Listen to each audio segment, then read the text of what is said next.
This is the FlipNerd.com Expert Real Estate Investing Show, the show for real estate investors, whether you're a veteran or brand new. I'm your host, Mike Hambright, and each week I bring you a new expert guest that will share their knowledge and lessons with you. If you're excited about real estate investing, believe in personal responsibility, and taking control of your life and financial destiny, you're in the right place. This is episode number 322. My guest today is Mitch Stephen. Now, Mitch is probably the leading expert in America for owner financing homes, which he's done more than 1,500 times. He's actually an author that's written a number of books about his story and how to get started in owner financing. But really, to achieve his level of volume and success, he's had to learn how to delegate tasks to others. You simply can't do everything yourself. So in today's show, we talk all about delegation, from utilizing virtual assistants to outsourcing your bookkeeping to outsourcing your marketing and even your acquisitions. Mitch shares his list of easy, medium, and hard things to delegate. We kind of talk about if you had to delegate the first thing, where do you start? And then what's the hardest things to do? And he really shares kind of a roadmap to help you free up time to scale your business. Whether you're just getting started and don't have enough hours in a day to do it all, or you've become a slave to employment for yourself, or whether you're a financially successful real estate investor, but you're broke physically or emotionally because you're working 18 hours a day doing it all. Whether either of those things sound like you at all, you've got something to learn from this episode. Mitch has a ton of experience. He's a humble guy, and he shares it all with us today. So let's get started. Please help me welcome Mitch Stephen to the show. Mitch, welcome to the show, my friend. How you doing, Mike? Good. We were just talking, for those of you that are listening in, I'd like to think that we're good friends, Mitch, although it's been a while since I've talked to you. So yeah, but I've thought about you a lot. Yeah. We won't go there, but it is funny. I just told you, sometimes for those of you that we're going to get into some of this, we're really going to talk about delegation today, but Mitch really is probably the top expert on seller financing deals in America. And so I have a rental portfolio, and every once in a while something happens, and I say to my wife, I'm going to call Mitch and I'm going to just seller finance all these things. So I talk about you, and you come up more often than we actually talk to each other lately. But sooner or later, I'm going to get you. You're just going to get tired of those tenants. Sooner or later, I'm going to get you. Yeah. It's never a question of being tired of the tenants. It's more of just like the execution of going to pull that off. But you just haven't had enough yet, Mike. When your had enough meter is pegged like over here, you'll call me. Yeah. It depends on the day or the month for sure. So, well, Mitch, welcome to the show. Glad to have you here. So, you were on the show once before, but it's been a long time. I told you this is episode number 322. I don't have the old number, but we actually did a two-part series probably a year and a half or 2 years ago about seller financing. Yeah, we got started and we couldn't stop, right? So we had to break it in half. You are the only person that I've ever done a two-part episode, because we were talking and I knew kind of the flow what we were going to talk about. It was a really good conversation, and I had to, for those of you that are listening, I literally just stopped Mitch. I said, Mitch, hold on for a second. I'm going to break this into two parts. Are you okay with that? Do you have time? And we just kept talking, and we turned it into part one and part two. So it's a big, interesting subject, no doubt about it. Not a lot of people talking about it, but on my students that are doing owner financing, it's more than just owner financing, because on the way to trying to find owner financing deals, you find all kinds of deals. You find apartment deals, you find stuff in the neighborhood you don't want. So you got to really kind of know a little bit about everything if you want to maximize every lead that you get. It doesn't mean that you have to go in the apartment business, but you need to know who to flip the apartment lead to.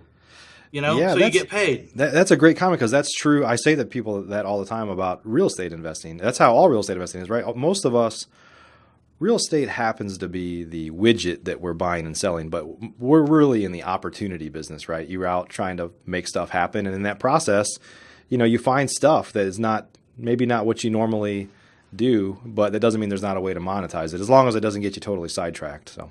Well, I mean, I'm in the house business. I walk in to buy a house with a barn in the back, and the back's a 63 Corvette. I was in the Corvette business for about 30 minutes. Right. I needed to find out how much that Corvette was worth, because she said I got the whole place, Corvette and everything. I mean, everything. She said everything. I didn't bring up the Corvette. I just said everything. She said everything. Yeah. I said, okay. And so I was in the Corvette business for about 30 minutes. Yeah, there you go. Made as much on the Corvette as I did on the house. Wow.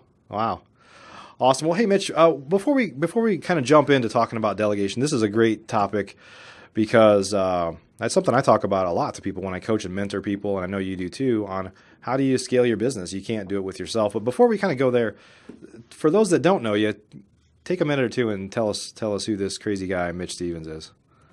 My name is Mitch Stephen. I'm from San Antonio, Texas. I'm a high school graduate, probably about as simple a guy as you can get. I'm not the smartest guy in any room, but I have a ton of common sense. I started out my real estate career about 20 years ago. Made a ton of mistakes. My book, My Life in 1,000 Houses, Failing Forward to Financial Freedom, is about falling down and getting back up more times than I could count. It's kind of what happens after the Get Rich Guru seminar.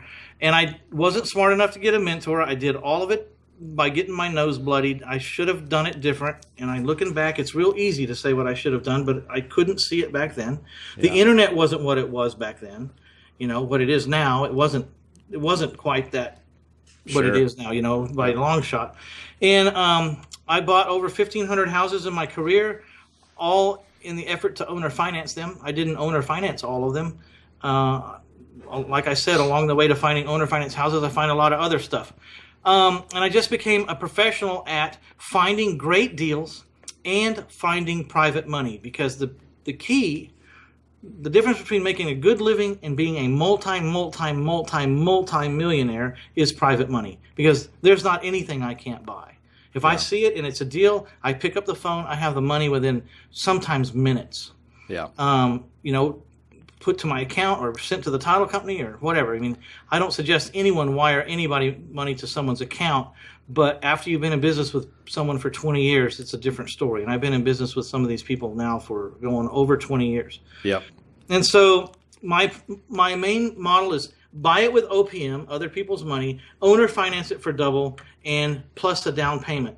And so I get paid the down payments in a couple of other ways, and I get paid to create a positive cash flow where I am not a landlord and I do not have all those liabilities that Mike Hambright has with the air conditioner and the roof and the hot water heater and the glass and the garage door opener and the sprinkler system, and it just goes on and on and on. And if it breaks, you're going to have to fix it, right, Mike? You get to fix it. Yeah, I mean, of course, I have a property management company for that, but there's no doubt about it. We get eaten up with vacancy and turnover. No doubt about it. My basic theory is that the buy and hold rental theory is that bottom line is basically a myth, because they're not giving enough weight to the liabilities that you have.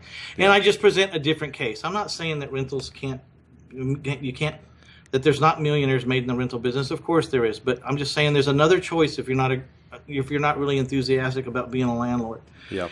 And that's my story, and I'm sticking to it. Yep. Yeah. Awesome, Mitch. Well, so today we're going to talk about delegation, though. I know that well, actually, I'll try to add the old show numbers here from the last time Mitch was on to talk about seller financing in detail. So we'll add the links if you want to learn more about the last time we talked, which again is 2 episodes, part 1 and part 2. And but today we're going to talk about delegation. And I know obviously you are a seller finance guy, so I know you're going to hear a few things in there today. But just generally for real estate investors, you know, I think a lot of people start off scrappy and trying to be efficient and be a one-man band. But the truth is for most of you, if you left corporate America or you left some job, you ultimately just created another job for yourself, and you're always limited by your own time and your own capacity, right? Yeah, well, that's the one thing that we all have in common. We all have just 24 hours a day. Yeah. So the people that get smartest about using that 24 hours win. Yeah, that's right. That's right. They also have a better quality of life, you know, because I was winning really big in the financial department in the beginning. It's huge. But I was working 18 hours a day. Right. You know, so what is the point of being really successful financially if emotionally and physically and your home life is in shambles? What's the point? What's the point? Yeah.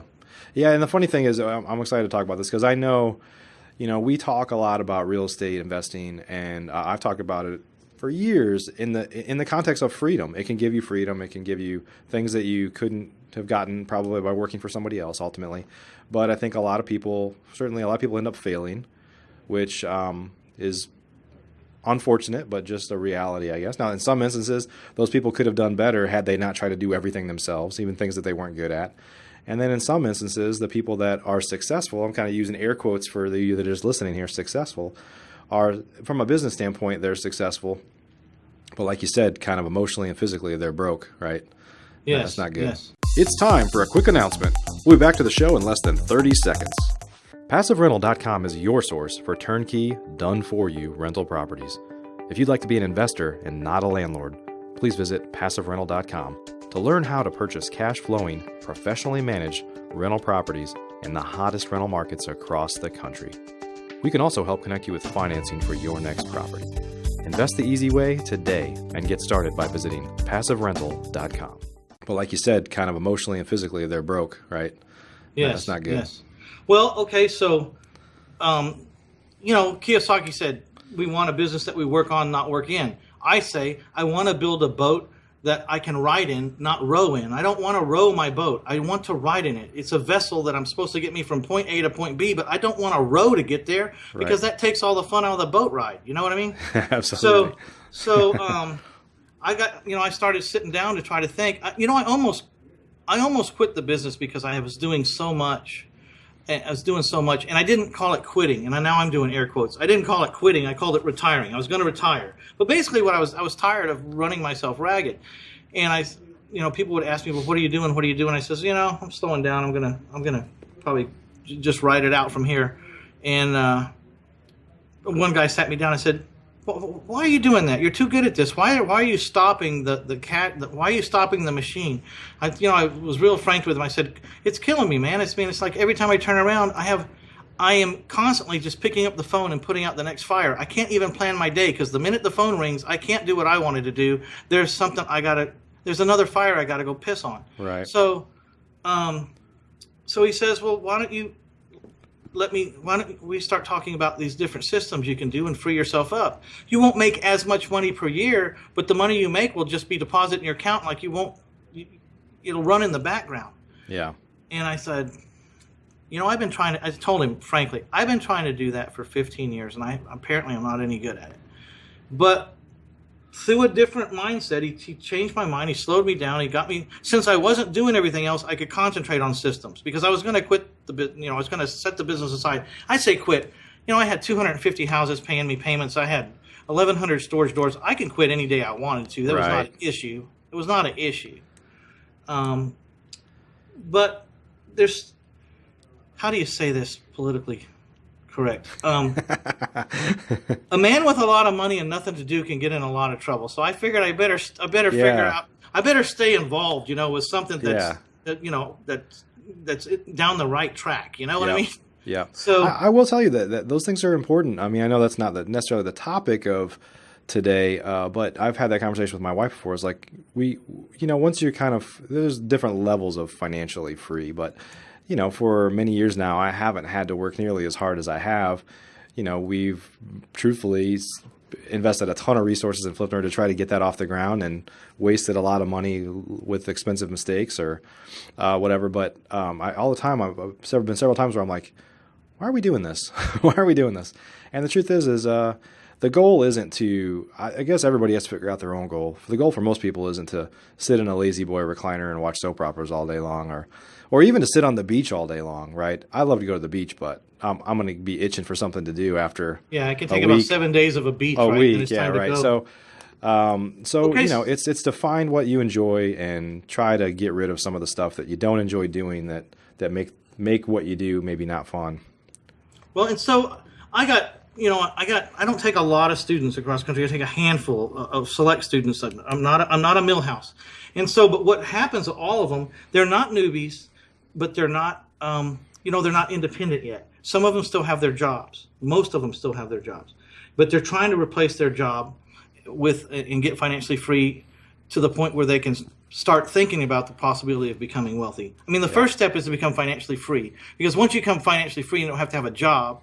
You're not giving up 2,600 hours a year to some company. And this is a huge piece of life. And that's where you're going to figure out how to get rich, right? Right. But they all get stuck at the same place. They see the strategic angle. But when you start to chase the strategic angle, you get bogged down in wearing all the hats. For example, if you're in the house flipping business or the creative real estate business where you're doing quick turns or rehabs or any number of the strategies.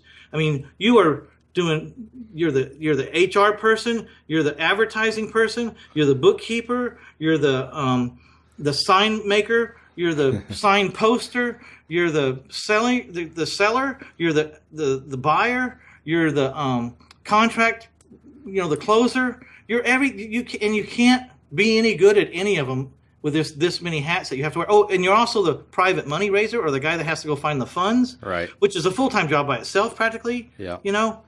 And so they start to get overwhelmed. And even when you're talking to them on the group coaching or on the one-on-one coaching, you're saying, well, what you need to do is go check out LiveCom and start doing this mass texting thing or whatever thing you bring them. And you can just see it on their face. You can hear it over the phone. It's like, I don't have time to do the next thing I'm supposed to do. When am I going to find time to research this? And I say, man, I can just hear the tension over the phone. And I say, you know what? Let's just slow down a minute. Let's just take one thing and get it off your plate. Let's don't focus on anything else, but we'll get that off your plate. And then when we get that off your plate, we'll go to a next piece and we'll get that off your plate. Yeah. So I have a list of things that you could get off your plate real easy. You want to hear them? Yeah. So where do you go? What's the first thing that people should consider delegating? Okay. Well, there's the first thing I think they should delegate is to get a VA, because the thing about a VA is, a VA can make you more money than they cost you, and they can make you a lot more money than they cost you, which kind of frees you up and give you the nerve to delegate some other things that cost you. Right. And they're not going to make you any money per se, like bookkeeping. Bookkeepers rarely make me any money. However, they can make you a lot of money if you're in such financial order that you can take your private lenders who are loaning you money at 10% to buy your houses. And you're in such financial order that you can walk your paperwork down to the bank and you can get a 4.5% loan on $1 million and cash out $1 million. Now the bookkeeper is making you money. Right. But it's not as obvious as the VA, because the VA, let me tell you what I have my VA do. Yeah, that's what I was going to ask, because as you know, I have a bunch of VAs too, and I think I generally have them do a lot of administrative tasks. It might be different for everybody, but there's some real obvious ones that can just free up a lot of your time, right? At first, I was seriously on a fence or not sure if I should get a VA, because the VAs that are used are trained in my business, and I'm paying about $10 an hour, a little less than $10 an hour for these VAs overseas, but they're trained and I don't have to train them. But the question is still, what am I going to have them do? So the big problem is not just the decision to get the VA, but what am I going to have them do that's most likely to produce a profit for me? Right. So you're able to hire, like my VA cost me, at first I just bit off a little bit, 4 hours a day, 5 days a week. It was $800 a month. $800 a week. So that's roughly $10,000 a year. So someone's going to work for me 4 hours a day, 5 days a week for the whole year, and it's going to cost me $10,000. What task can I give her that without a doubt she's going to make more than $10,000 in a year? Right. For me. And so I thought, well, I have to get the most viable leads to do my mailings to. Okay? The most viable leads. Not just everyone in zip code 78207. That's not very targeting. So how can I make the target as deep and as drastic as possible and as focused as possible, so that when she's out there finding them, I got a good chance of buying these houses? So on Mondays, she finds out everybody who is new on the tax delinquent list the last 7 days. On Tuesday, she finds out who filed for divorce new in the last 7 days. On Wednesday, she finds out who's had code violations in residential neighborhoods for the last 7 days. Who's new? And so when I figured this all out, so it goes all through the week, right? She has a different task to do every week about that. And she takes those tasks and she sends them off to my mailing house, and I get a copy. And those new leads are now in the queue to be sent to mailing.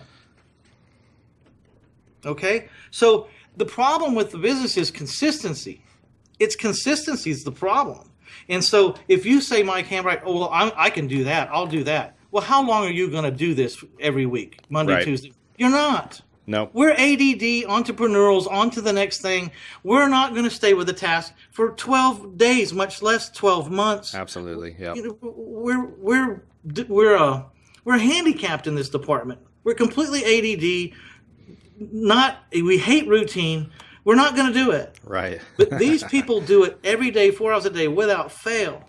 And it's their job. And by the way, the pay scale is different. The dollar that we see over here is like $5 over there. So, I mean, they're equivalent of making $60, $70, $80, $90, $100,000, depending on exactly what you're paying them. And those people aren't transient, and they're not taking this job like don't think it's like a $10 employee over here, because for $10 over here, you don't get much. Oh, you no, certainly don't get loyalty. This is going to sound bad. I don't know how to. Just throw it out there. We'll clean it up later. Well, so I've always had a hard time finding administrative people in my team that make sense for the long term. So last week, I hired a temp to help out with some stuff. And it wasn't cheap because I went through a temp service. They mark everything up 50% because they've got a markup and all that. It's fine. It just is what it is. But I knew that it gave me the flexibility to say, I'm going to know a lot more about this person in a week or two than I do on this phone interview, right? So I've got some flexibility. It might be temporary. I told them it might last 3 to 6 weeks. I don't know. Well, it lasted 4 days. And truthfully, on the first day, the woman was like, well, this chair is really hurting my back. I kind of looked around the office thinking, well, maybe you have another chair. Well, every desk has the same chair. Those are the chairs that everybody in the whole office has. We've been here for years and years and years. Nobody else has ever complained about them before. And then the next day, it was like, well, can I get a wireless mouse instead of this? And I was like, man, I literally just, because I have several VAs, and I was like, okay, I'm going to try to just do the stuff I was having her do, spend the time to figure out how to outsource that virtually, because my VAs don't complain. They get it done and they don't complain. And so, like I asked my VA overseas, I said, well, there's quite a time difference. When it's 12 noon here, it's 12 midnight there. And they said, yeah. I said, so how are we going to work this out? What hours should we be working? And my VA said without hesitation, you tell me when you want to work, that's when I'll work. Yeah, exactly. I said, and it was yes sir, no sir, and yes ma'am and no ma'am, and very gracious, humble, hardworking folks. Absolutely. I've had mine now for 2 years. So here's the thing. You get the VA because the VA, let's face it, in the house business, we make our money when we find the houses, when we contract the deals, right? So that's where the money's at. Yep. Everything starts at a deal. Everything starts with a deal. So I thought, if you're going to spend any money and get something going, get the consistency of your deal flow coming in, at least the leads to mine for your deals. Make that consistent. Make sure it happens every day, 5 days a week, and without fail. Now, there's easier things to delegate, but this is the most important because it can make you more money. This is how I decided to hire my VA for $10,000 for the year.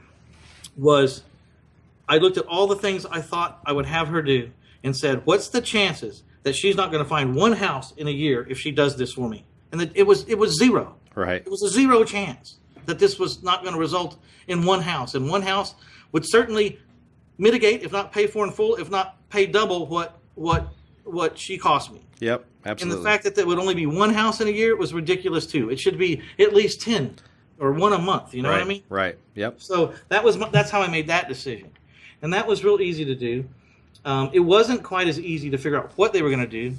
But, people like you and me can help people with that now. So they don't have to invent this and sit in a room in the dark by themselves and try to figure it out. We can help them.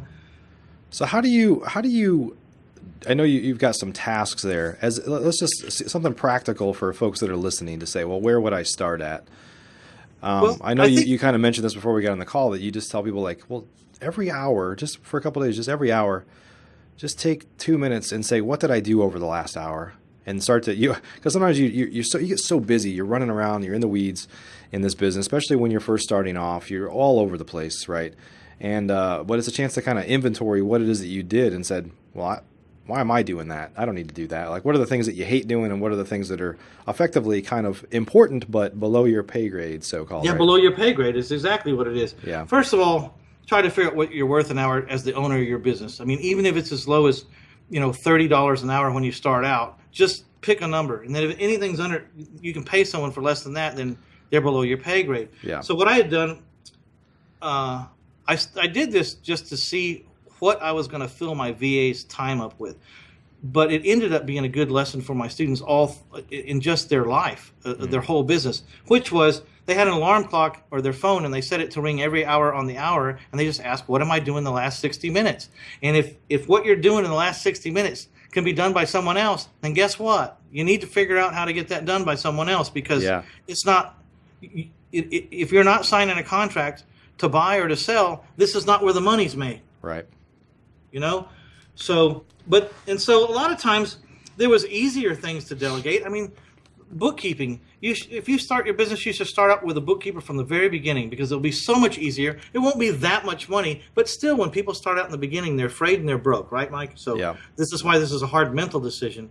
But someone should be able to keep your books for $50 a month if you're not doing but one or two deals. If you're new, it shouldn't be much. Yeah, right. But the point is to get set up and have that system that you know that when you start doing 10 houses a month, it's just going to fit right into the system and it's not going to change. It's going to chug along, and you're going to get a P&L every month and a balance sheet, and your taxes will be as easy as turn in the 12 months reports and figure the taxes. It'll be done.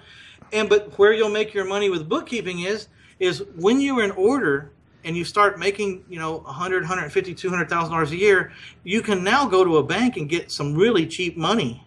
Yeah. But we all know when you go to a bank, they want every piece of paper in your life, and it better be filed and registered and, taxes paid and all that. So, Mitch, I got to point out something here. You just said your taxes will, your taxes will be a lot easier if you have a good bookkeeper. You sound like a man that doesn't own any rental properties. I do. I know.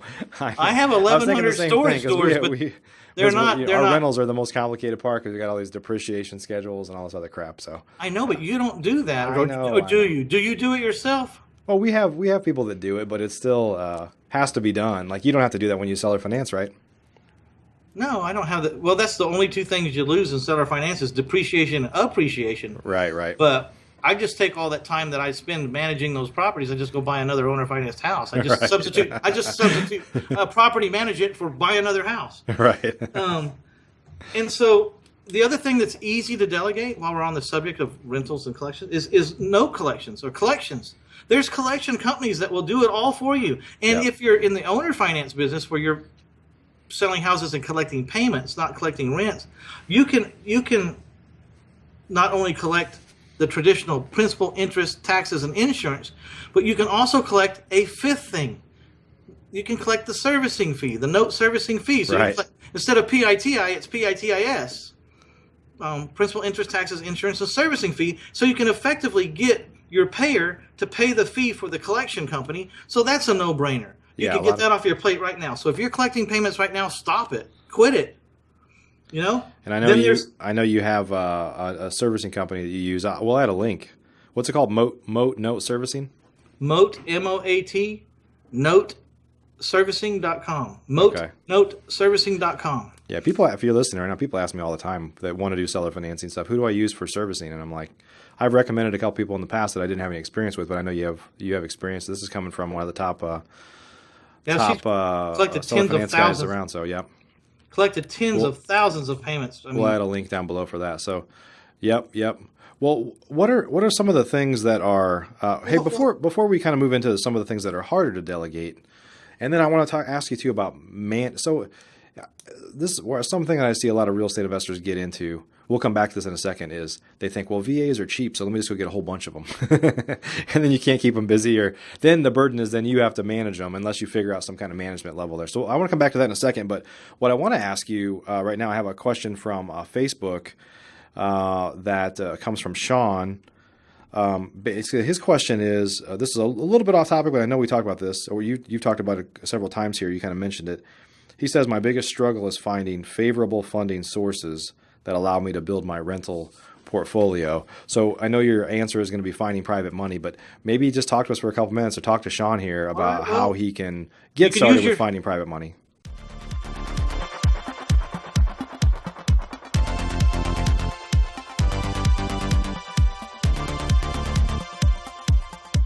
You can use your VA that's one of the tasks they can do every morning for the first hour. I mean, who is funding all these deals in the county that you live in? They can go through the courthouse records and start looking at records to see who the lender is that's not an institution. It's not Wells Fargo. It's not Chase. This guy's name is Mr. Johnson. Oh, well, Mr. Johnson doesn't sound like a big company. Maybe he funds deals. And we're going to put him on a list for mailings for that. But here's a really great one I thought of yesterday. You want to know why you need a mentor? This is why you need a mentor, because this is going to work. Yeah.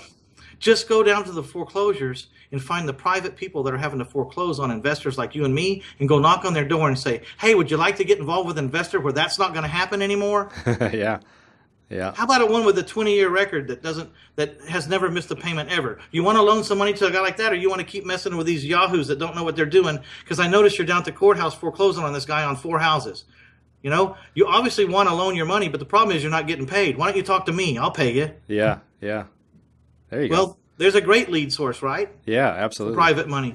So, absolutely. And there's more. There's a lot more lead sources. But the point is, the VAs can help you start sending out and getting a lead source for funds, as well as to help you find deals.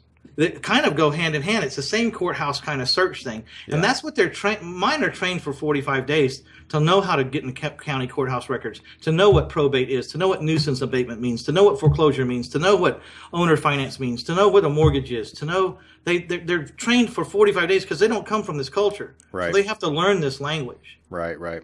And maybe you could. I don't want to teach it to them. One more question to kind of extend this a little bit on raising private money. Aside from sources, can you maybe give some thoughts on kind of keeping it simple? Because I have a tendency to believe that most people are going to say, well, let me find out what that person wants and kind of create some program for them. And the next person wants it a little bit different. And the next person wants it a little bit different. I know you're going to err on the side of simplicity here. So just maybe share some thoughts on how to keep that simple. First of all, as the private person offering to pay a higher than normal rate, you get to dictate the terms. Right. More often than not. Yeah. Every now and then someone else will want to dictate the terms or have some special need. And then you get to decide if you want to deal with it or not. But I'm 8% interest only 5 years, non-recourse or collateral only loan, which means you either get or you get. You either get paid or you get my house. And either way, you won't be broke. You know, if everyone in Bernie Madoff's pyramid scheme would have had a first lien on a piece of property, none of them would be broke. Right. None of them. Yeah. So it's one person, one loan on one house. They either get paid or they get that house. Yep. It's simple. And I'm averaging 52% LTV. So this is exactly what I'm explaining to my private lenders when they want to know, well, what's your plan? I say, well, my core belief of my business is that a person paying $1,000 rent would rather pay $1,000 to own. Do you believe that? They say yes. I say, okay. Then I establish an owner financed value. And then I show them how I use the rents to back into so that when they're buying my house, their payments within $50 of what they're paying for rent. This only works in a certain price range of houses, like $150,000 or less. Right. And then I say, do you understand how you arrive at my owner finance value? Because I'm going to be talking to you about the owner finance value, not the value, because that could be confused with MIA appraiser or a broker's professional opinion. Sure. All those people could go get a new loan. I'm not dealing with those people. I'm dealing with people who would value the house a certain way if they could get the house. Right. And because they don't have good credit. And so then once they agree with that, then I just say, okay, so here's what happens. I buy this house for like $50,000. I borrow $52,000 from you. My payments, $350,000. And I'm going to sell it, owner finance it for $110,000 because the rents say I can. Yep. The rents say that I can. There's people out there paying that much per month for a rental, so they're obviously going to pay that much to own. At least 85% of them wish they could own. Yep. Do you understand that? They go, yes. I said, so here's the bottom line. It's 8% interest only, payable monthly. So you'll know within 30 days if there's a problem because your payment won't come, which, by the way, has never happened. And then at the end of 5 years, you get all your principal back. And you either get paid or you get a house. Right. And I already proved the house is worth $100,000 and you're loaning 52. By the way, one of the common questions is, so you can buy the house for 50, but I'm loaning you 52. Why do you get the extra 2,000? And the answer is really simple. It's because finding houses isn't free. Right. Absolutely. It's not free. Absolutely. It's a cost to it. I don't know exactly how much it mine was costs. $2,000. My cost is way above that. But anyway. Yeah, well, and sometimes depends on the margins. Sometimes I borrow a little bit more, but I never borrow less than 2,000. Yeah. When the recession hit in 2008, I bought a house a day. I bought 28 houses in February of 2008. No, 2009. And because I borrowed $2,000 extra house, I had $56,000 in an account for my advertising budget. So yeah. Well, so let's jump back to talking about delegation. So what are some of the the next question I have is, sometimes people and truthfully, I'm dealing with this right now. I have a bunch of virtual people, but right now there's no. And this is actually what I had hired this temp for last week, was to be kind of in the middle, help manage some of the things they were doing, so they don't have to come to me each time they need something. It's kind of like a middle manager, if you will. But with folks that start to add a couple of different VAs, how do they get themselves out of that business of having to kind of manage every little task that comes around, or every little question that comes around from your kind of virtual staff? Boy, I don't know if this is where you want me to go in the conversation, but it's the truth, so I'm just going to go there. The people that I use, I have middle management. They manage them for me if I have a problem or I don't think there's something going on. Yeah. Or if I want them to, like, I wanted one to, like, do a screen recording of everything they do every day to depict a certain task for Tuesdays, and then do it again on exactly what you do on Wednesdays, and then exactly, so that if they're ever gone and I have to get someone else, there's a video of exactly, screen movements and audio. Well, she didn't know how to do the screen capture. She said, "What software do you use?" And I said, "Well, I don't know." And so I got my middle management person, and I said, I said, "This is what I want her to do. I want her to record the screens and talk to me about what she's doing so someone else could do it if she wasn't there." And she goes, "Okay, we've got this. I know how to do this. I'll teach her how to do it." And then I left. Boom, you're done. Yeah. I came back, and next week it was like, "Okay, here's Monday. Is this what you wanted? And this is Tuesday. Is this what you wanted?" Yeah. Yep. They taught her how to do it. Yeah. Okay. That's great. So what are some of the hardest things to delegate? You can't. It's some people want to delegate themselves completely out of the picture, which might be possible. I think you've probably come a long way there. But what are some of the harder things to delegate that you just kind of tell people up front, like, hey, save this for last if you can do it at all, or you're never going to be able to do this, for example? Yeah, I get you. Let's go through what we have so far and the easy things, then I'll get to the difficult. Okay. We had the first thing you should do is the VA. But the easiest things are bookkeeping, note collections, and mass mailings, or doing letters or postcards. Don't lick stamps and write envelopes and do all that. And don't try to get your kids to do it. It's not. We need consistency. It needs to get done like every day, no matter what. Right. You know what I mean? Yeah. So I need a professional company that does this. Okay. And then, so the next hardest thing is sales, but it's still pretty doable. Yeah. A person to sell your houses that understands your product. But here's what I want to tell you: don't go to the real estate club and find people that want to help you, because they all want to do what you want to do ultimately, and they're not going to be there. I run an ad for a salesperson. Who's the best Hoover? Who broke the records in Hoover vacuum cleaners? I want to talk to you. Get over here. And I don't want them to know about real estate. I want to train them just enough about selling my houses. That's all I want them to know, because I don't want them in my business. I don't want them asking about my business. I don't want them figuring out what my bottom line is. I just want you to answer this call, go over here, and if you get this contract signed, I'm going to pay you 20% of the down payment. That's what I pay. Yeah. And that's all. And when you're done, go out and show another house to another person. And the minute they say to me, "Hey, I think I'm going to go out and try to see if I can find you some houses," I say, "Stop right there. The minute you bring me a house is the day you don't have a job here anymore, because I'm hired you to do a sales job." Okay? Right. You understand? I need a salesman. I don't need a house finder. Yep. And even with that, you can have VAs help you find those people, right? Yes. Respond to ads at Craigslist or Indeed or Monster, wherever you're posting that. Yeah. The other things they can do that's low-level stuff but important is postings. But so one of the hardest things is to find the salesperson, but the very hardest person to find is an acquisition agent. Again, You don't want them to be involved in real estate. You want them to have been like a really good car salesman or a really good tractor salesman, but you don't want him to have been in real estate and really have some wants and needs of being a real estate investor. You just want a guy who wants a job, who's a good salesman. Yeah. I pay my salesmen because I can arrive at my strike price mathematically from the rents minus the taxes minus the insurance times 100 equals how much they can finance, plus 12% equals the owner finance price. I would like to be in for 50% of whatever my note's going to be. So if the guy's going to owe me $80,000 at the end of the sale, probably, we never know how much they're going to put down, but probably, they put 10% down, it'll be around 80,000 in this example. Yeah. Then I would like to be all in for around 40, 41, 42. That's a home run. Yeah. Okay. Grand slam.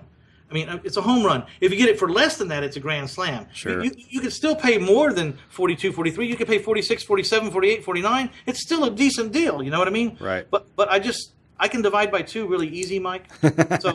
So I pick You don't that even as need my you bar. don't even need a virtual assistant to help you with that. You do that in your head. I've never used the financial calculator. I always use one of those $2 calculators that you hold up to the sun for a few minutes before you do the thing.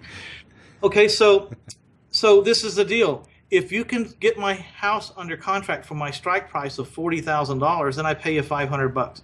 If I pay a little more than $40,000 or 45 or 6, I'm still going to pay you $500. You found me the deal. But for every dollar you get it under $40,000, I split with you 50-50. So if you get the $40,000 house under contract for $30,000, you get a choice. You can pick $500 or you can pick $5,000 because half of $10,000 is $5,000. So you pick one or the other. I'll pay you $500 for signing a contract or half of what you save me. Yeah. And so if the strike price is not objective, which is one thing cool about my formula, is it's not objective. You find what the rents are, give or take $10 a month, and you figure out what the strike price is. Sure. And even my guys can figure out the strike price on their own. And then they either get the contract signed for the strike price or a little higher and make $500. I wrote a check the other day for $15,000 to a guy. I said 50 was a strike price. He bought it for 20. He saved me $30,000. I'd have been happy to get the house at 50. The guy negotiated $30,000 savings. Hey, every now and then we get lucky. Right. He got lucky. Yeah. And he said he thought that I wasn't going to write the check. He said, I know you're not going to write this check to me. And I said, why? He says, I just got this house $30,000 under the strike price. I said, well, why didn't you think I'm going to write the check to you? He says, because it's a lot of money. And I said, well, you saved me a lot of money. You earned it. You earned it. Yeah. And I wrote him a check for $15,000 at closing. Yep. When I bought it. Instead of borrowed 20, I borrowed 35 from my private lender. Yeah. And I paid him. Actually, I borrowed 37, the extra 2,000. Right. So the hardest thing is that. But what you want to do when you delegate those is you probably want to give them a personality test, because who you're looking for in both the salesperson and the acquisition person is you're looking for a self-starter. You're looking for a money-motivated person who can't manage his money. Right. You're looking for a person who cannot manage their money, so that they can't quit their job or they can't go out on their own because they never have the money to go out on their own because they don't know how to manage their money. So we're looking for a sometimes, responsible truthfully, self-starter. I will tell you, my top acquisitions person has been with me for like 7 years. He's bought a couple hundred houses for me. Great guy, kind of a member of the family now. And the truth is we've talked about this before. Do you want to help us open up a new market? Do you want to do something else? And he doesn't want to do the business side of it. He wants to go talk to people. He wants to get deals. He wants to do all that, but he doesn't want to be a business owner because he's seen some of the grief that we have to do, so they have to go through. So that would be the other thing that I was looking for the word. Someone who's not an entrepreneur, not a good money manager, very responsible, very motivated to get a nice paycheck. Yeah. Very motivated. Yeah. And you keep them completely separate. I don't want my salesperson looking for houses. I don't want my house acquisition guy trying to sell my houses. If they happen to have a lead on either one, they need to exchange them. Right. Right. Yeah. So what are some of the things that, anything else on your medium list before we get to the hard list? Well, we hit the hard list. The acquisitions. The hard list is the acquisitions.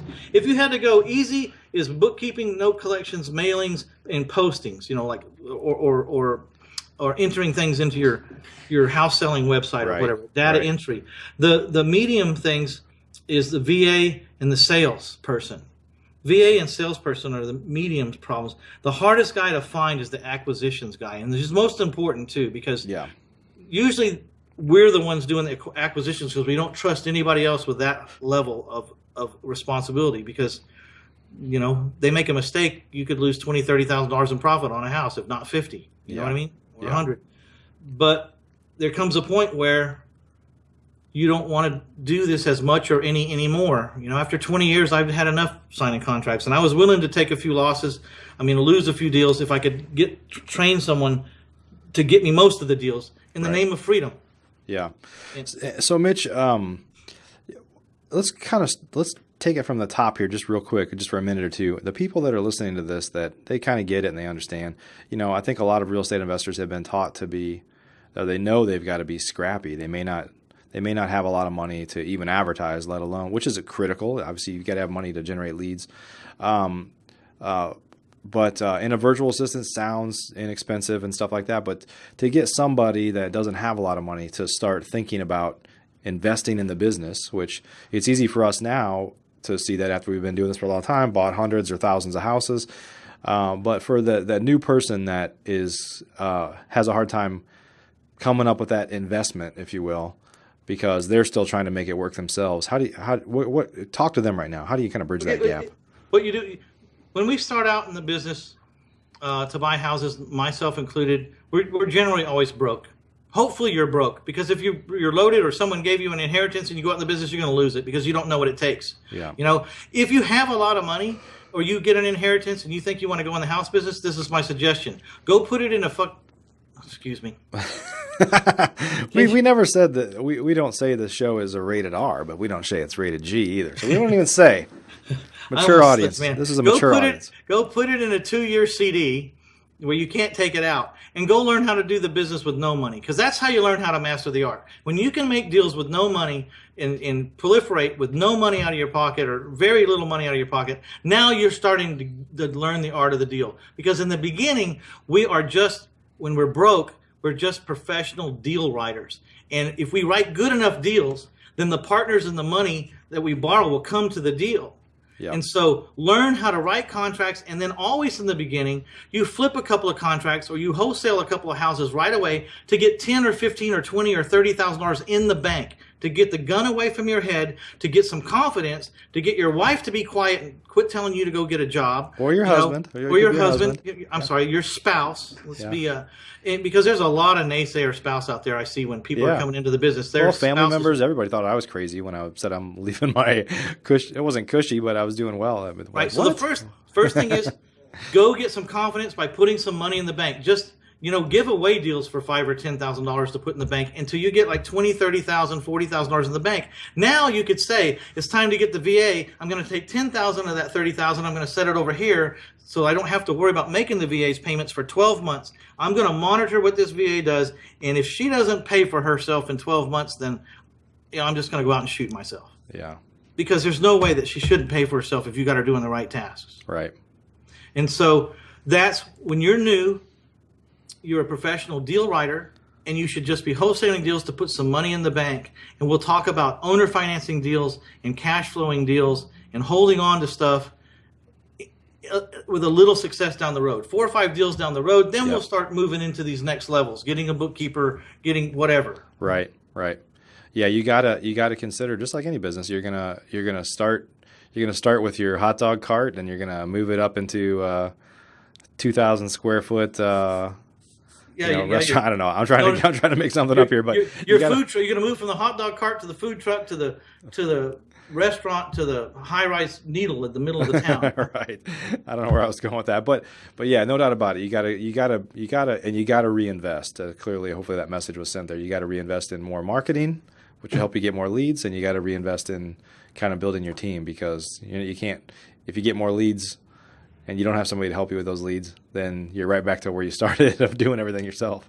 Yeah, that's true. Sometimes I look at the success that my VA's having, and then I wonder, are my acquisition guys, are they really following up? So I'll every now and then jump in and call them or call the people, the lead, say, has my guy gotten a hold of you yet? And if they say no, then we have a come to Jesus meeting happening very soon, because I'm not paying for these leads so they can fall down, Yeah, absolutely. Oh, and that's the other thing that I have my VA do.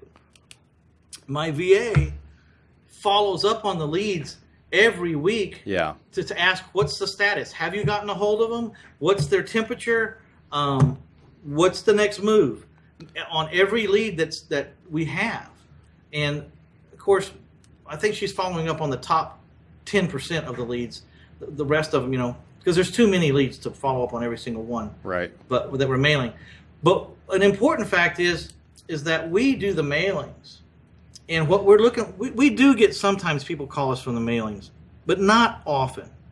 What we're looking for is the return postcard, where the postcard had to come back because there was no one there to receive it. Now we're hot on the trail of a lead. That's in the top 10%. Okay. Where is this guy? How do we find him? Where's his kids? Where did he live last? So we're using this powerful skip trace softwares to locate people. And the reason why, if if there's a reason why I'm more successful than anybody else around in my town, it's because I don't stop till I find them. If they're alive, I'm going to find them. If they're not, I'm going to find their grave.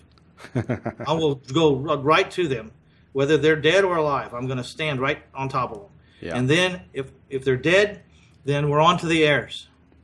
And we're on to the heirs. And we buy a lot of houses from heirs. Yeah. This separates the lazy people from the hardworking, intelligent, persistent, consistent people. And that's how you stay alive in this business, is consistency. I'm telling you. And you have to pay people to be consistent in your mailings, to be consistent in the follow-up, to be consistent in the day-to-day tasks that have to be done.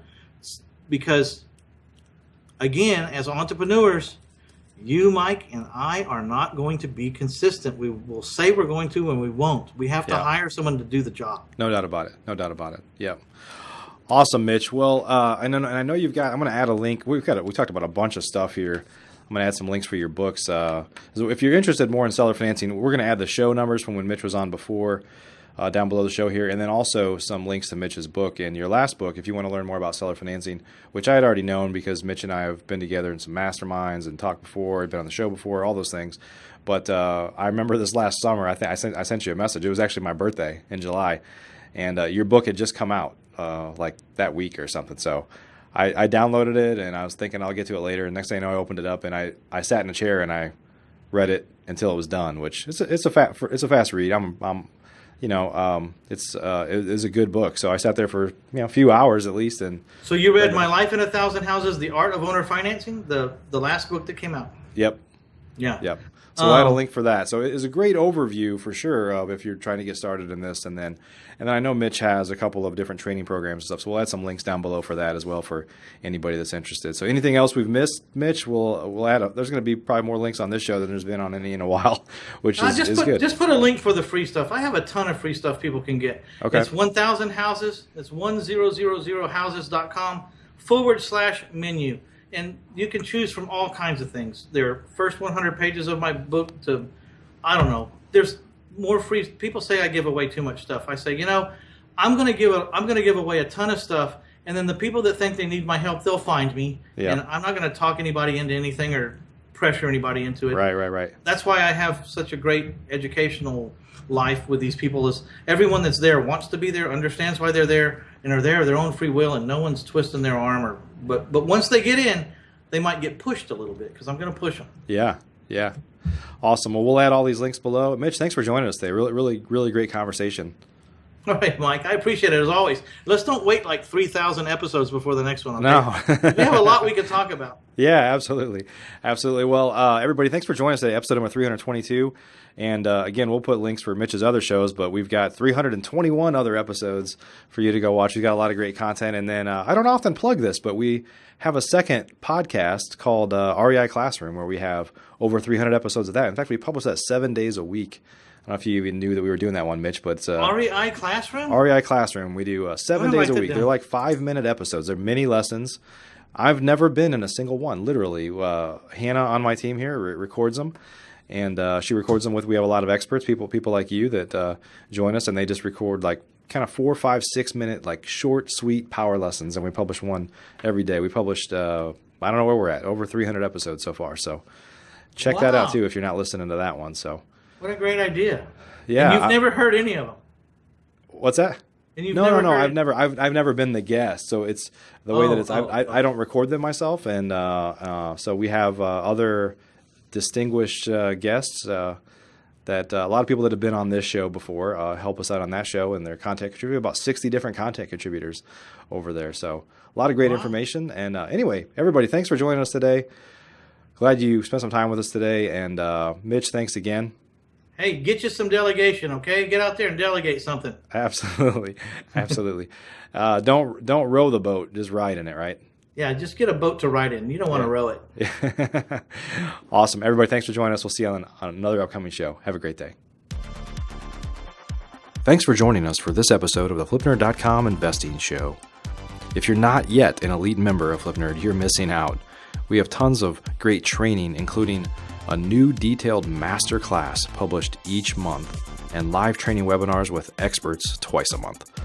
Plus, you'll get access to all of our archives where we already have a growing library of masterclasses and other training videos. Elite members also get membership in our incredible online mastermind group, where many of the top real estate investors from across the country, including many of the hundreds of guests I've had on the show in the past, are already members. Whether you're brand new, looking to get started, or a veteran, you simply must join today. I promise you won't be disappointed. To learn more or join today, please visit flipnerd.com/lab. That's flipnerd.com/lab. See you on the next show.